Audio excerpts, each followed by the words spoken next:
في الحلقة اللي فاتت شفنا ازاي أورخان غازي ما اكتفاش بتأسيس جيش قوي، ولكن كمان اخترع فكرة جديدة تماما على المنطقة، وهي جيش دائم ومنظم اسمه الإنكشارية. جيش ما كانش بيعتمد على القبيلة ولا بيعتمد على السلاح المؤقت، ولكن بيعتمد على الطاعة وعلى الولاء للسلطان وعلى العقيدة وكمان الانضباط. ومن هنا بتبدأ مرحلة أخطر. أورخان دلوقتي ما بقاش مجرد ابن مؤسس ولا مجرد أمير بيحاول يحافظ على اللي ورثه من أبوه، دلوقتي أصبح قائد دولة بتسعى ورا حلم إنها تكون إمبراطورية خاصة بيها. طيب والأناضول كانت عبارة عن مسرح مفتوح للصراع المتواصل، إمارات تركية بتتهاوى وقلاع بيزنطية بتقفل أبوابها بصمت، وسلاجقة انتهى نفوذهم وما بقاش موجود غير بس الاسم بتاعه. فيا ترى إزاي أورخان هيواجه كل التحديات اللي حوالين منه دي؟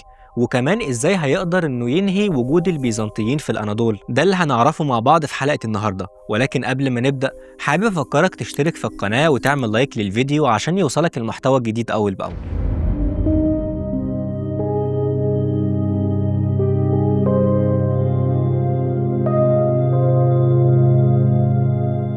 في سنة 1329 ميلادية بتحصل واحدة من أهم المعارك في تاريخ العثمانيين، واللي تعتبر نقطة فاصلة في مسيرة أورخان، وهي معركة بيلي كانون. مع بداية القرن ال14 بدأت الإمبراطورية البيزنطية تدخل في حالة من الضعف الغير مسبوق.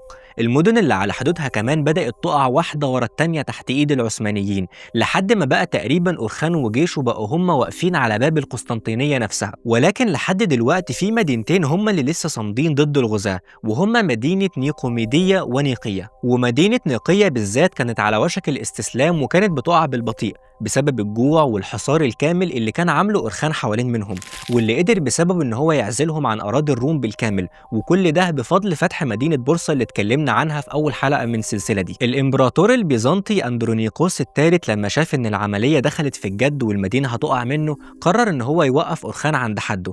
اندرونيقوس كان لسه امبراطور جديد وحابب انه يفرض سيطرته ويفرض هيمنته قدام شعبه، لانه كمالك كان شايف ان اللي بيحصل ده عبارة عن مجموعة من القبائل اللي اتحدت مع بعض واصبحت دولة بعدها، وكمان بيهددوا استقرارهم، ولو سابهم شوية كمان هيلاقيهم في العاصمة البيزنطية نفسها. فجمع جيش كبير جدا تعدادهم وصل ل 4000 جندي، وعبر بيه مضيق البوسفور في 1 يونيو سنة 1329. وكل ده كان عشان يحاول يفك الحصار على بعض المدن اللي كان أورخان محاصرها وقتها. ولكن على الناحية التانية أورخان كان عامل حساب اللي حصل ده كويس، وجمع حوالي 8000 مقاتل للمعركة دي. وبدل ما يروح يواجه البيزنطيين وجها لوجه، قرر انه يعمل حاجة أذكى من كده بكتير. الحاجة اللي عملها أورخان هنا انه بدأ يسيطر على التلال اللي موجودة فوق بيلا كانون، لأن التلال دي كانت الطريق الإجباري اللي لازم يعدي منه الجيش البيزنطي عشان يوصلوا في الآخر. وهو كان فاهم كويس جدا إن مفيش قدامهم أي طريق تاني يعدي منه، وهنا كانت المعركة. أورخان في المرحلة دي اتصرف بذكاء بدون أي اندفاع،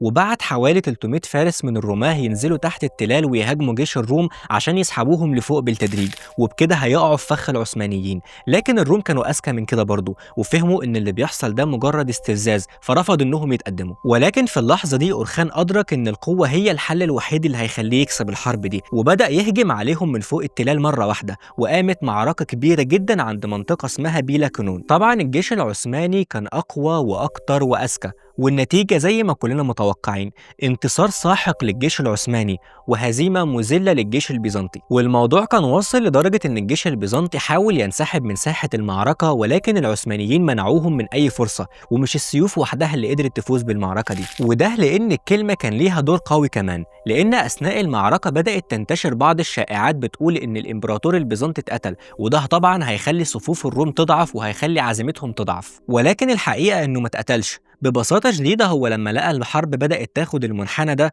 قرر انه يهرب للقسطنطينية. وطبعا الهروب ده كان يعتبر اعلان رسمي ان البيزنطيين فقدوا السيطرة على جزء كبير من الاناضول واللي هي اسيا الصغرى. وبعد ما أورخان خلص من البيزنطيين كمل حصار عادي على نيقية زي ما كان بيعمل، بل وكمان زوده على اهل المدينة. والموضوع كل ما كان بيتأزم اكتر عليهم، ومفيش اي مدد جاي من القسطنطينية، لان بعد هروب الامبراطور سكان المدينة بدأوا يعيشوا حياة في منتهى اليأس، وان خلاص ما بقاش ليهم أي أمل ومصيرهم بين إيد أورخان، فأدركوا إن الحل الوحيد إنهم يستسلموا. وفي 2 مارس سنة 1331 فتحوا أبواب المدينة للمسلمين، وبعد كده أورخان دخل نيقية من غير نقطة دم واحدة. وطبعا السكان كانوا خايفين جدا من العقاب أو إنهم يتم تدمير بيوتهم أو أموالهم أو حتى معتقداتهم، وطبعا ده ما كانش غريب بالنسبة للتاريخ وبالنسبة للي بيشوفوه وقتها. ولكن أورخان كان غير كل اللي قبله، عاملهم بمنتهى التسامح. وشوف الإسلام بيؤمر بإيه في المواقف دي، هتلاقي أورخان نفذه بالظبط. سمح ليهم إنهم يفضلوا عايشين في المدينة لو حابين،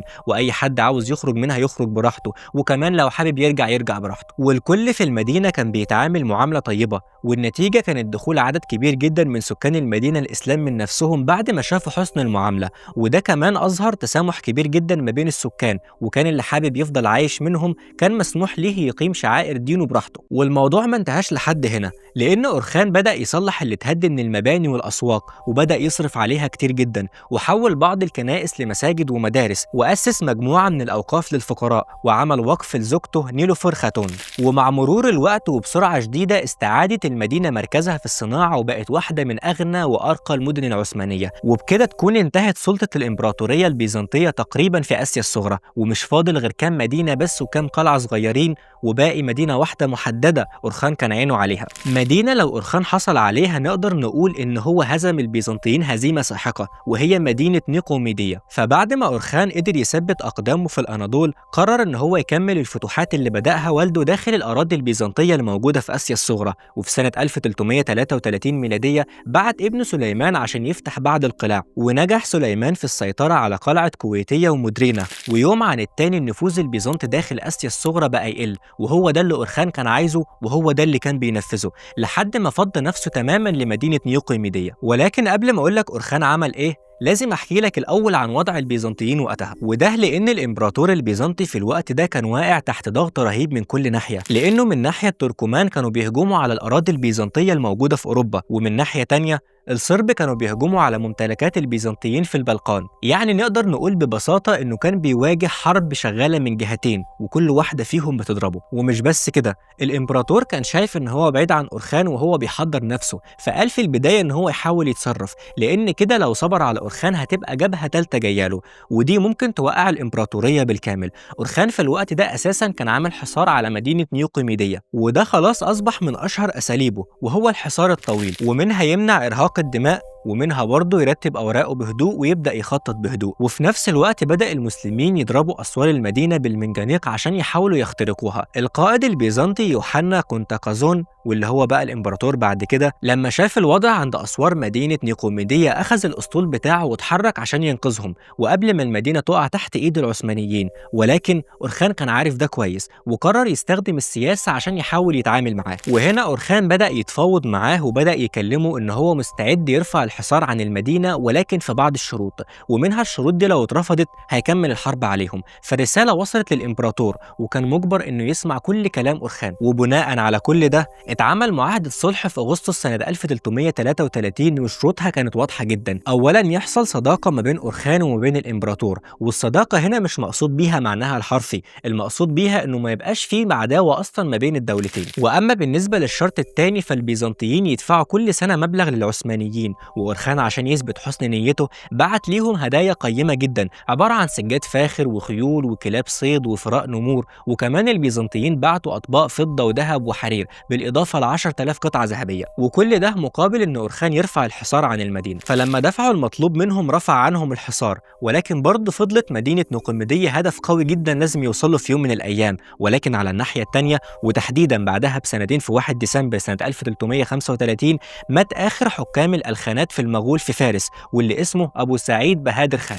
وهنا في حد هيسألني سؤال، ايه علاقة ده بالدولة العثمانية؟ وهنا هقول لك علاقة كبيرة جدا. انت ناسي ان احنا قلنا في الحلقات اللي فاتت ان الدولة العثمانية كانت تحت إمارة الدولة الألخانية؟ خبر زي ده لما وصل لأورخان كان أهم خبر في حياته، لأنه بعدها أعلن استقلاله عن الدولة الألخانية تماما، مع العلم ان دي كانت أفضل فرصة يقدر يستغلها، لأن الدولة بقت ضعيفة ومفككة من كل ناحية، والعرش أصبح بلا صاحب، فخلاص هو الأقدر بالعرش ده. وأعلن بعد كده ان هو هيكون الوريث الشرعي للعرش السلجوقي. ولكن الكلام اللي فات ده كله ما عجبش بعض الإمارات التركمانية، منها إمارة القرمان اللي كانت مسيطرة على قونية عاصمة السلاجقة القديمة، ولكن ده مش مهم. أورخان قرر خلاص وبدأ ينفذ قراره، واللي منها إنه لازم يأمن الساحل الجنوبي لبحر مرمرة، وده لأنه وارد جدا في أي لحظة غدر الدولة البيزنطية تهجم من عند بحر مرمرة. بس التأمين ده ما كانش هيحصل إلا لو ضم إمارة اسمها إمارة قرهسي. إمارة قرهسي كانت بتضم أماكن استراتيجية مهمة جدا لأورخان. عندك مثلا في الغرب مضيق أرميد وطروادة، وفي الشرق بالي كسسرة. فأورخان هنا عزم النية وبدأ يستولي على أراضي قرهسي حتة حتة بالتدريج، لحد ما حصل حاجة واحدة خلت أورخان يقدر يسيطر على الإمارة كلها، لأن أمير قرهسي واللي اسمه تيمور خان اتحد مع عثمان عشان يوحدوا الجبهة الإسلامية ضد البيزنطيين. ولكن أول ما تيمور مات، أولاده ترسن وتيمورتاش بدأوا يتخانقوا على الحكم، وترسن قرر يلجأ لأورخان وطلب مساعدته عشان ياخد العرش من أخوه في الحرب اللي كانت دايرة ما بينهم. وهنا أورخان ما ضيعش الفرصة واستغل الفرصة دي أحسن استغلال، وبكده أورخان استطاع إن هو يضم إمارة قرهسي بالكامل للدولة العثمانية، وبقت تحت إيد العثمانيين بشكل مباشر. وبكده الدولة العثمانية بقت أقوى من كل الإمارات التركمانية. ولكن في حاجة احنا لسه ما اتكلمناش عنها لو تاخد بالك، وهي مدينة نيقوميدية وعن التدفق بتاع الأحداث بتاعها، لأن أورخان عمره ما نسيها لحظة واحدة وأعلن الحصار الشامل على المدينة بعدها، ولكنه كان مأجل الموضوع لحد ما يهيأ نفسه ليها، وانضم ليه كل المحاربين المسلمين اللي في المناطق المجاورة. والحصار كان قاسي وطويل، والجوع بدأ يضرب كل أهالي المدينة بقوة، وساعتها أميرة المدينة طلبت بنفسها الاستسلام. وكالعادة دخل الجيش العثماني القلعة بدون أي قتال، واللي عمله في نيقية عمله هنا في نيقوميدية بالظبط. واللي كان حابب يخرج من القلعة خرج، واللي كان حابب يكمل كمل بأمان وحافظ على أمان الناس كلها. عيبة من القوة، تحولها من إمارة تركمانية كانت تحت إيد عباءة الدولة الألخانية لدولة وإمبراطورية قائمة بذاتها. وبكده أورخان أصبح قدامه هدف واحد بس باقي، وهو أوروبا. فيا ترى أورخان هيقدر على البيزنطيين في أوروبا، ولا طموحه هيقف بس عند الأناضول؟ ده اللي بالتفصيل هنعرفه الحلقة الجاية. وفي النهاية حابب أفكرك تاني تشترك في القناة وتعمل لايك للفيديو عشان يوصلك المحتوى الجديد أول بأول. سلام.